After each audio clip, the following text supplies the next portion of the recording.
Hello दोस्तों, target biggest classes में आप लोग का स्वागत है। आज जो हम लेकर आए हैं 10 क्लास का कुछ है जो आने वाला एग्जाम में है वो प्रश्न को लेकर आए हैं। बट प्रश्न को पहले ध्यान से सुनेंगे कि प्रश्न है क्या। देखिए, प्रश्न यह है कि एक ठोस है, एक ठोस पदार्थ है और उस ठोस पदार्थ को 3 गो गोला के रूप में परिवर्तन किया गया है। यानी 3 गोला है और तीनों गोला को जो त्रिज्या है अलग अलग है। और इसको क्या किया गया, बाद में ये तीनों गोलों को पिघलाकर एक बड़ा गोला बनाया गया। यानी फिगर से आप समझिएगा, एक पहला गोला है, इसका त्रिज्या R1 यानी 6 सेंटीमीटर, और दूसरा जो आपको गोला है ये R2 है, इसका है 8 सेंटीमीटर, और जो तीसरा आपको गोला है इसका जो त्रिज्या है R3 यानी मान लीजिए 10 सेंटीमीटर। ये 3 गोला है और तीनों का रेडियस जो है अलग अलग है। हमको पता है या पढ़े होंगे कि गोला में केवल ओनली व्यास या त्रिज्या होता है, हाइट नहीं होता है। यहाँ पर आपको त्रिज्या दिया है 6, 8 और 10। बट क्या किया गया इसको कि बाद में इसको तीनों को मिलाकर या समझिए कि पिघलाकर ये तीनों को जब इकट्ठा किया गया तो ये तीनों को जो मिलाकर एक बड़ा गोला बनाया गया, एक बड़ा गोला बनाया गया। अब यहाँ पर क्या पूछ रहा है, यहाँ पर पूछ रहा है कि बड़ा गोले की त्रिज्या क्या होगा। यानी तीनों गोला के पिघलाकर एक बड़ा गोला बनाया गया है, तो पूछ रहा है कि बड़ा गोले की त्रिज्या निकाले। बट हमको यहाँ पर ध्यान देना है कि जो है सो पहले लिखिए हम लोग। यहाँ पर देखिए एक्सरसाइज आपको 13.3 का एक क्वेश्चन है, और क्वेश्चन नंबर आने वाला है जो बिहार बोर्ड जो भी स्टूडेंट एग्जाम देंगे एक बार इसको बना के जाइएगा। आपको क्वेश्चन नंबर 2 है। अब यहाँ पर क्वेश्चन नंबर 3.3 क्वेश्चन नंबर 2 है, बहुत हाईलाइट क्वेश्चन है, इसलिए हम इसको वीडियो में लेके आए। R1 दिया है, R2 दिया है, R3 दिया है और बड़ा R निकालना है। यानी तीनों को एक मिलाकर एक बड़ा गोला बनाया गया है स्ट्रक्चर ढांचा के रूप में।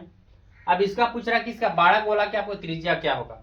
देखिए यहाँ पर क्या दिया है, तो R1 दिया है, यानी R1 बराबर 6 सेंटीमीटर, R2 बराबर 8 सेंटीमीटर और R3 जो आपको दिया है 10 सेंटीमीटर। अभी जब तीनों को जो है ना बताए कि आप लोग के, लेकिन हमको निकालना है बड़ा R क्या होगा। तो क्या इसको लिख सकते हैं, बड़ा गोला का आयतन, बड़ा गोला का आयतन बराबर, क्यों, क्योंकि तीनों को मिलाकर ही बराबर एक होगा। या कह सकते हैं कि तीनों को मिलाकर बड़ा या बड़ा को मिलाकर तीनों, क्योंकि यही तीनों से एक बड़ा बना गया है। तो यहाँ पर लिखेंगे पहला गोला का आयतन, पहला गोला का वॉल्यूम भी बोल सकते हो, प्लस दूसरा गोला का वॉल्यूम प्लस तीसरा गोला का वॉल्यूम, तीसरा गोला का, देखिए वॉल्यूम यानी आपको आयतन है भी समझ लीजिए आप।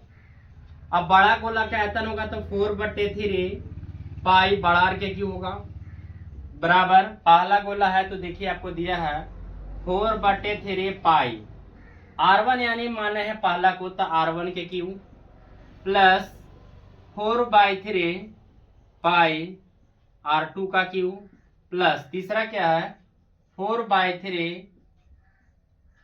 पाई RQ का क्यूब।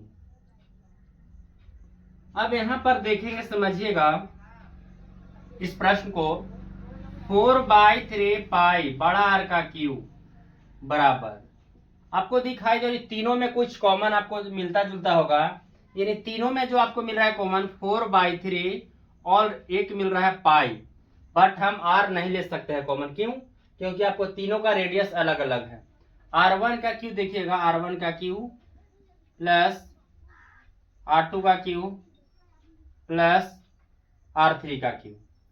अब यहां पर देखिए जो कटेगा इसको काट दीजिए, ये कट जाएगा आपको, बड़ा R के क्यूब बराबर R1 कितना है आपको, पहला आपको त्रिज्या 6 का क्यू प्लस और R2 दिया आपको 8 का क्यू प्लस R3 दिया है 10 का क्यू। यदि आप तीनों को आप ऐड कीजिएगा क्यू करके तो आर क्यू बराबर जो आपको आएगा,